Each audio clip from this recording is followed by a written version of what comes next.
הגבעה בשרון לגמרי חשופה, צמחו יום אחד אקליפטוסים שבעה, בודדים וגאים הביטו בסביבה, מחפשים הטעם מרוק היצירה.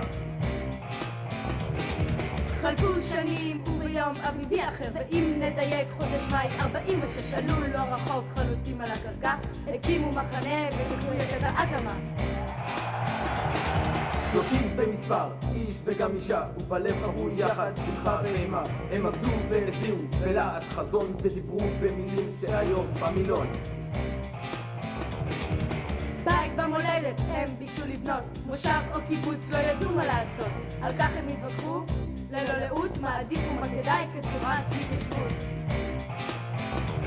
עם הסוכנות ניהלו רומן ארוך, שלחו מכתבים ומרגלים לבדוק, בסוף החליטו לא מושב, לא קיבוץ, וכך אמרו מושב שיתופי הכי טוב.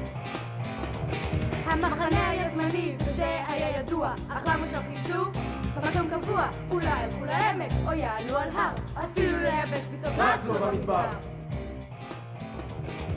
בדקו, חיפשו, הפכו את המפה, אך לפתע ראו את האקליפטוסים שבעה, עומדים שם בודדים וגאים על הגבעה, מחפשים אדם לקרוא כאן יצירה. וההמשך, רבותיי, הלא שייך להיסטוריה. נוסיף רק שהשידוך בלי עין הרע מחזיק מעמד כבר 50 שנה, אך מרוב עצים לא רואים יותר את האקליפטוסים שבעה! את האקליפטוסים שבעה!